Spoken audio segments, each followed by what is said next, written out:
¿Tienes facturas por cobrar? Con Factoring Prestamip adelante el pago de tus facturas. Obtén hasta el 99% de financiamiento de manera inmediata. Simula tu adelanto aquí. El día de hoy ha tenido lugar una audiencia ante el Tribunal Constitucional promovida por el Colegio de Abogados y por otras instituciones para objetar la constitucionalidad de la Ley 32.107, que pondría punto final a los procesos penales por crímenes de lesa humanidad cometidos antes del año 2002, de la misma manera que a la sentencia que estén cumpliendo mayores de 80 años. Las partes se expresaron, algunos también en tanto que amicus curiae, y es una sesión que duró más de 2 horas y que culminó con preguntas formuladas por algunos de los jueces constitucionales a los abogados que habían hecho uso de la palabra. Entre ellos figura el doctor Humberto Abanto, que ha tenido la amabilidad, después de haber hablado en esta audiencia, de venir acá para tratar de explicarnos de manera más pedagógica posible los argumentos que se han esgrimido. Yo sé perfectamente que usted es abogado de parte, fue a sostener que la ley 32.107 no adolece de inconstitucionalidad y que debe ser aplicada por los tribunales de nuestro país. Para eso hizo una historia sumamente pedagógica sobre lo que llamó usted el origen del derecho penal internacional, que lo hace remontar al Tribunal de Nuremberg, que juzgó a criminales de guerra el año 46, pero también a la Convención sobre Imprescriptibilidad, a decisiones tomadas por la Asamblea General de la ONU y más recientemente al tribunal creado a mediados de los años 90 para juzgar a los responsables de crímenes de guerra y de lesa humanidad en la ex Yugoslavia primero y en Ruanda, un país del norte de África, después. Usted explicó cómo hemos llegado al marco normativo nacional e internacional que tenemos ahora para sostener que nada garantiza que pueda ser aplicadas retroactivamente figuras penales como el crimen de lesa humanidad que no existía en nuestra legislación antes de que adhiriéramos al Tratado de Roma, me parece, el año 2002. Espero haberlo interpretado bien hasta ahora. Un punto nomás, a ver, Fernando, y por es favor. que yo sí tengo una disidencia porque, a ver, lo que vio la humanidad, lo que vimos todos, lo que podemos ver en los libros de historia y lo que vieron los aliados cuando llegaron a los campos de muerte, a los campos de concentración que crearon los nazis para poner a judíos, gitanos y otras personas más. Homosexuales y enfermos mentales. Así es. 4 categorías. Sí. Entonces, lo que vimos fue una cosa que no debería repetirse jamás. Y a esa conciencia llegaron los aliados. Y entonces rusos, norteamericanos, franceses e ingleses crearon un estatuto que fue justamente para esta vez sí juzgar, como no se juzgó, por ejemplo, al Kaiser Guillermo por decisión de los estadounidenses, que son los que se opusieron en ese momento. No hubo crímenes de ese tipo durante la Primera Guerra Mundial. No, pero sí crímenes concentracionarios, antisemitas, pero, racistas. ¿no? Pero sí hubo el uso de gas mostaza y de medios usualmente prohibidos por el derecho internacional humanitario. Pero el hecho es que lo que vimos dio origen a una cosa que se llama el crimen contra la humanidad. Es llamado así porque conmociona pues la conciencia de todos nosotros. Y esa idea, ese concepto ha ido evolucionando en el tiempo. Entonces la cuestión es un poco explicar que el crimen contra la humanidad, por dar un ejemplo feo, si yo pusiera, usted recuerda, don Fernando, lo que pasó el 24 de mayo de 1964 en nuestro Estadio Nacional. Lamentablemente estaba presente. Mi papá también, con mi hermano Gustavo, pero él tuvieron el tino de irse hacia arriba en vez de ir hacia abajo. Sí, sí. Entonces, en vez de querer salir. Sí, las puertas se fueron hacia arriba del por el gas y por el aplastamiento. Sí. Entonces, pero hubo 300 y pico personas muertas. Así es. Era el récord mundial hasta ser superado por un estadio en Irán, me parece, unos años más tarde. ¿Ya? Si pusiéramos los cadáveres de lo que pasó allí con los cadáveres de alguna de los hechos horribles en Bosnia o en Ruanda, no podríamos diferenciarlos, porque igual son pilas de cadáveres. La diferencia está en el contexto. Cuando se convierte en un crimen contra la humanidad, por ejemplo, en el tema de Nuremberg cuando se comete en conexión o en ejecución de un crimen contra la paz, o sea, un crimen de agresión o un crimen de guerra. En el caso de Yugoslavia es si se produce en el marco de un conflicto armado internacional o un conflicto armado no internacional. ¿Por qué lo llama? Lo ha llamado varias veces durante la vez de hoy no internacional y no lo llama conflicto armado interno. Porque el nombre técnico es conflicto armado no internacional. Usted usa también conflicto armado interno, No. el derecho humanitario internacional. No, es que... Acá hay quienes tiemblan ante esa palabra. No, pero yo no, expliqué, no sé que usted no sé. expliqué además que había una confusión respecto de eso y que lo ha resuelto la jurisprudencia del Tribunal para la antigua Yugoslavia y que lo repitió el Tribunal para Ruanda. Pero el punto es que sea conflicto armado interno o conflicto armado internacional, no nos demoremos en las palabras. El punto es que en Yugoslavia pasó algo, un país se partió. Entonces surgieron estados independientes que tenían guerras entre sí y también intestinas. Entonces, hasta ahora reconoce Bill Clinton que se demoraron mucho en intervenir. Permitieron que tropas bosnoserbias asesinaran a croatas, bosniacos detenidos bajo autoridad de agente de la ONU. Sí. En Srebrenica, ¿no? Sí.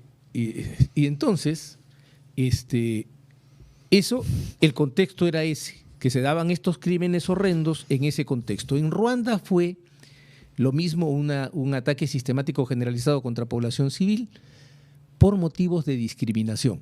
Los Hutus, que tenían una cuenta histórica con los Tutsis, porque valga recordar, al margen siempre hay que ver el cuadro completo, cuando los nazis ocuparon África, prefirieron a los Tutsis porque tienen rasgos más finos. Y eran un poco más altos, ¿no? Y eran un poco más altos y con rasgos más finos, entonces dijeron, esos se parecen más a nosotros, estos no. Así que los apoyaron para exterminar a los Hutus. Los Hutus parece ser que guardaron cuenta y cuando tuvieron la oportunidad de controlar Ruanda, hicieron esta monstruosidad porque los llamaban cucarachas y había que exterminar a estos cucarachas y la mataron a... En términos de rapidez es el peor genocidio, porque Claro, hubo 800.000 muertos con arma blanca en general, con machetes. en pocas semanas. Sí. No son como los genocidios más largos, que son los otros genocidios. No, esto fue una cosa fulminante. Y finalmente llegamos al Estatuto de la Corte Penal Internacional, donde el contexto es muy sencillo: ataque sistemático generalizado contra población civil con conocimiento del ataque. O sea, yo sé que hay un ataque y dentro de ese ataque yo produzco estos crímenes atroces. La teoría que yo he planteado en esta discusión es, primero, en Nuremberg, este estatuto y esta sentencia llevaron a que se aprobaran por Naciones Unidas los principios generales de Nuremberg, que son 7. El segundo de ellos, que justamente es mi disidencia de quienes han informado conmigo, es que no se necesita que esté en el derecho interno un crimen internacional, basta con el derecho internacional. Ahí usted es un poquito revolucionario, porque hay quienes están descontentos con esa precisión. El derecho es lo que es, no lo que uno quiere que sea. Entonces, ahí está, además está el principio número 2, no es que lo he escogido yo, no es que es una ocurrencia mía.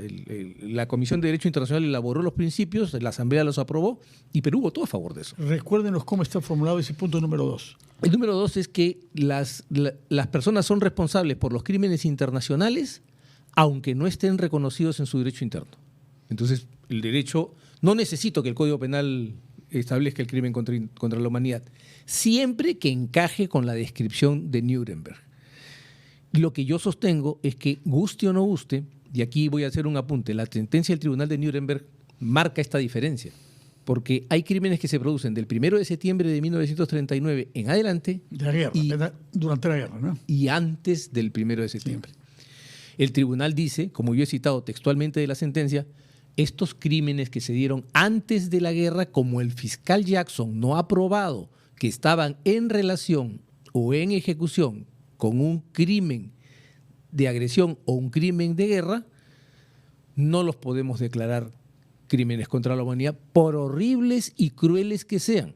Así, lo reconoce. Ahora, ¿cómo aplica esta presentación del derecho humanitario y penal internacional al caso peruano? Puntual. La pregunta es, en el Perú, ¿el contexto del que habla Nuremberg se dio entre 1980 y 1992? Yo cifro ese plazo porque es 17 de mayo de 1980, 12 de septiembre de 1992, el acme de lo que vivimos, como el ataque terrorista. ¿Dónde lo pone usted?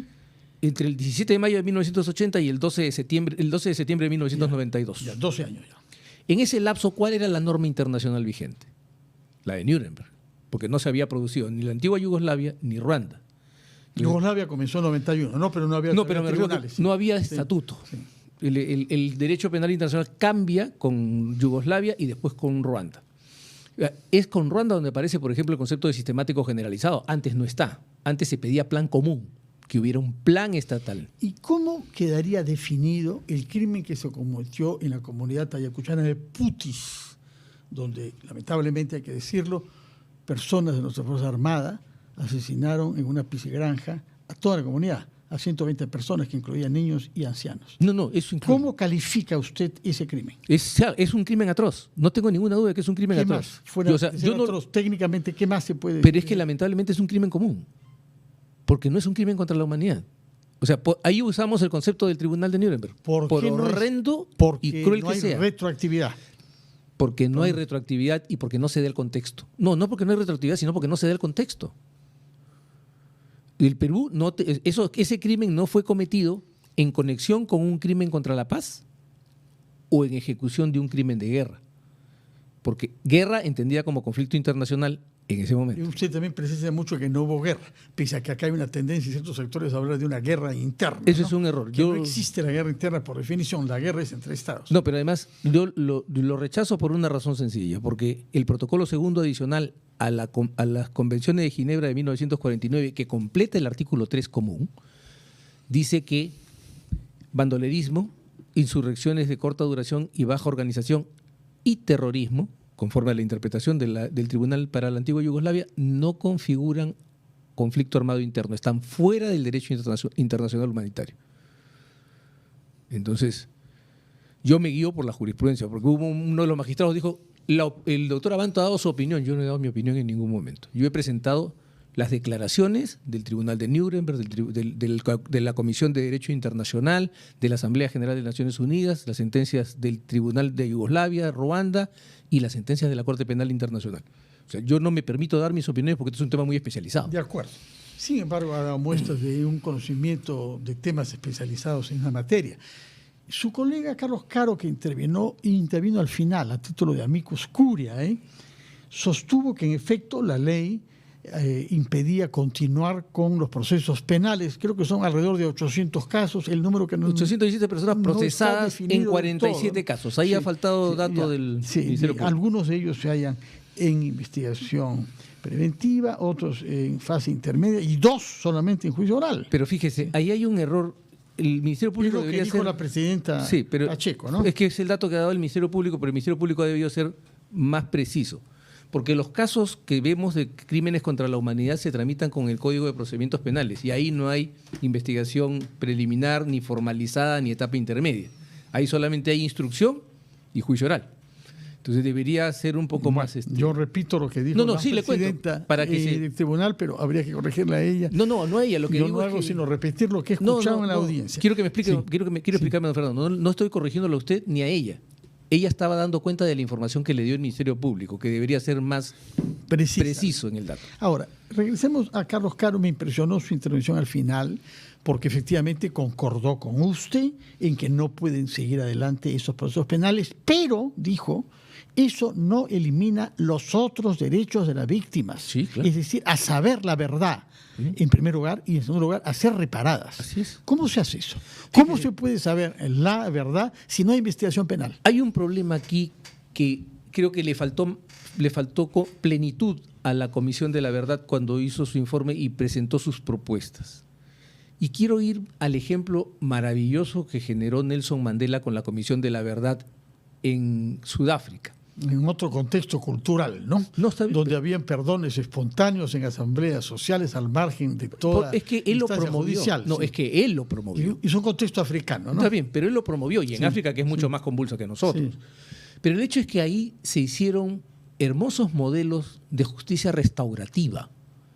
O sea, no toda la respuesta es penal. Ahí hay un error de la respuesta penal, inclusive una extrema dureza. Ejemplo, el caso Lulten, que acaba de darse el año pasado, una señora de 99 años vinculada a 10.505 muertes. Fue juzgada igual. Fue pese a su juzgada con avanzada edad. pero y condenada a 2 años. A ¿no? 2 años de pena suspendida. Acá le hubieran puesto 20 años.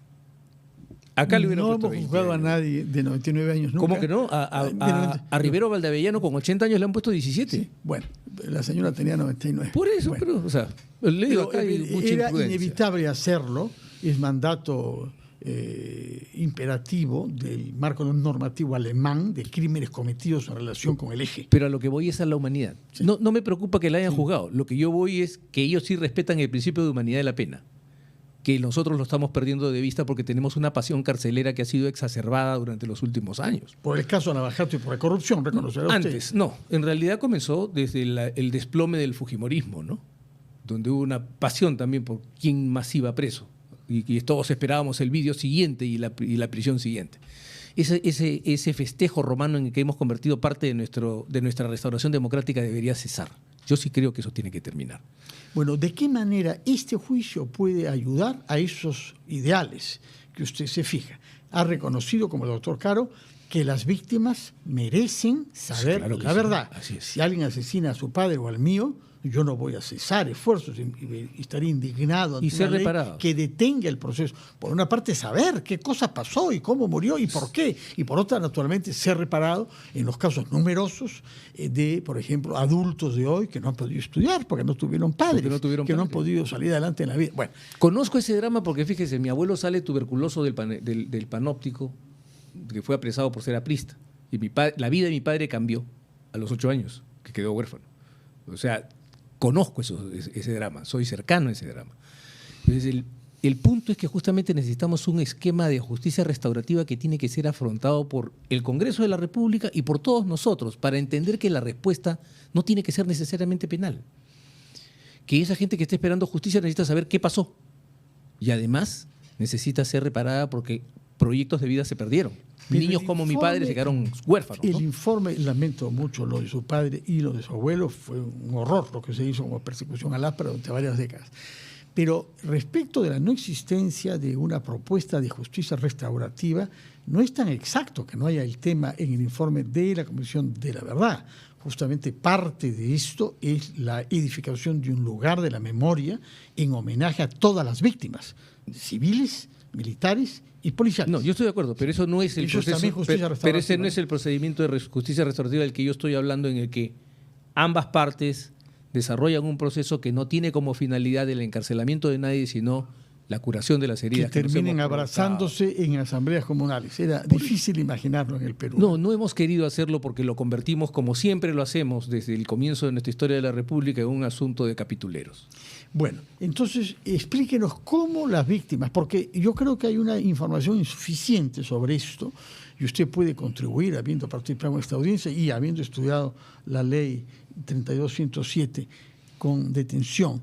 ¿Qué es lo que puede suceder para que las víctimas accedan al derecho a saber cómo, dónde, cuándo y por qué y en manos de quién murieron sus familiares? Justamente aprobando estos procesos de justicia restaurativa. No, pero ¿qué es lo que la ley prevé? No, esta el 32.107 no. Lo único que hace es ponerle fin. Yo creo que hay que avanzar más. Hay que avanzar más. A mí no me conforma el hecho de que cesen persecuciones eternas. Tenemos gente procesada por 25 años en época democrática. Me parece que es un abuso. Pero necesitamos también que la gente tenga acceso. Entonces deberíamos construir estos procesos de justicia restaurativa con una norma procesal que facilite esto con rapidez. Usted ha citado el ejemplo del caso de El Frontón como lentitud de la justicia, porque hace remontar el juicio al año 2000, me parece. 2005 comenzó. Y 2005, 20 años. Ajá. Ya. Y usted atribuye la responsabilidad de esta demora a la justicia. Sí, claro. ¿No podría reconocer también que en algunos casos es causada por la estrategia de los abogados? No, Yo sé que eso es hablar sobre su propia práctica profesional. pero yo sí le digo, nosotros no hemos puesto ningún obstáculo. No lo hablo de usted. No, sino de numerosos otros casos. No, en la defensa estamos Sergio Tapia, Gabriela Silva, yo y Graciela Arce. Y ninguno de nosotros ha puesto obstáculos.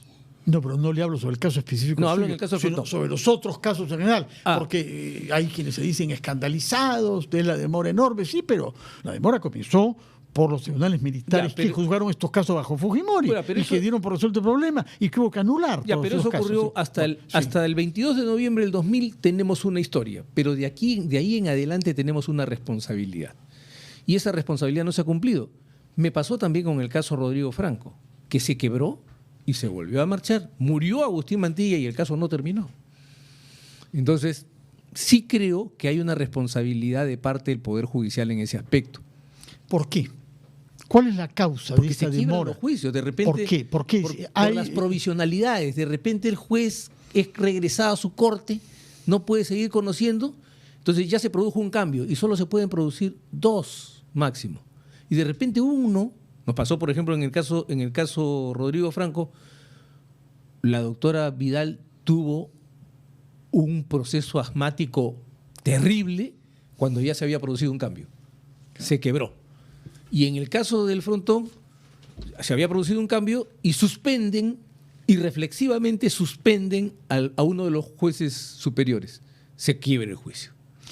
Regresemos para culminar con su tesis básica. Usted se presentó ahí como una persona que quiere destruir un mito. Sí. Y terminó citando al filósofo Popper sobre los mitos y la racionalidad, sobre la crítica de los mitos. Así es. ¿Cuál es el mito El que mito usted es- cree que ha dificultado una comprensión serena del marco jurídico para este problema? El mito ha sido sostener que existe una norma de jus cogens, es una norma imperativa de derecho internacional que no puede ser ni derogada ni pactarse en contra de ella, que establece la retroactividad de las normas del derecho penal internacional. Eso es falso. Y es falso desde el principio, como me he permitido citar la sentencia del Tribunal de Nuremberg, que recoge el principio de legalidad que se resume en esta palabreja, esta frase latina, este latinajo de nullum crimen sine Sine lege. lege. Bueno, lo dice el Tribunal de Nuremberg. No es una limitación a la soberanía nada más. Es más que eso, es un principio de justicia universal. Muy bien. ¿Cómo va a continuar este caso ahora? Puesto que usted dice que las víctimas tienen derecho a saber la verdad y a ser reparadas. Fíjese, me crea usted un compromiso. ¿Y sabe cuál podría ser? Voy a tratar de convencer a un colegio de abogados que presente una iniciativa con un proyecto de proceso de justicia restaurativa para todos estos casos. Si no podemos, porque es muy difícil reconstruir cosas que han pasado hace 45 años, 40 años, 42 años. Y no 50 como algún abogado dijo. ¿Ah? No, no Algunos dan los exageran, 50, no dan las cifras. Y tampoco 45, porque no hay casos del 80. Por eso, de 40. No, sí. De- 40. Hay casos del 82, 83. Pero no del 80, ¿no? Sí, pero digo, igual, 42, 43 años es un montón de tiempo Un para montón, la sí. reconstrucción histórica. Por lo menos un resarcimiento institucional. El arma que tuvo que ver con esto podría convocar a los familiares de las víctimas, explicar que se produjo un crimen, porque a mí no me gusta llamar estos hechos excesos, porque me parece un eufemismo cruel. Sino No es un que- exceso, son crímenes, y son crímenes atroces. De acuerdo. Muy ¿Ok? bien, tomamos nota de que el abogado Humberto Avento considera que se han cometido crímenes No, no, atroces yo no contra niego víctimas eso. civiles y que se trató de un conflicto armado interno. No, eso sí. No, entonces, conflicto armado no internacional. No, tampoco. Lo que yo estoy negando que se pueda aplicar la categoría conflicto armado no internacional o interno, porque no lo permite el protocolo segundo adicional. Lo que nosotros hemos tenido es un ataque terrorista y una guerra contraterrorista, o sea, una lucha contraterrorista en la que se produjeron, lamentablemente por algunos bien. miembros, crímenes atroces. Muy bien, muchas gracias por su presencia y yo creo que vamos a vernos alguna otra vez porque vamos a ver qué cosa decidirá el Tribunal Constitucional Eso y, va a ser muy interesante. y cómo sigue el procedimiento de un caso que sin duda ha dividido mucho a la sociedad peruana y algunos de los abogados sostuvo que era uno de los casos más trascendentales con los que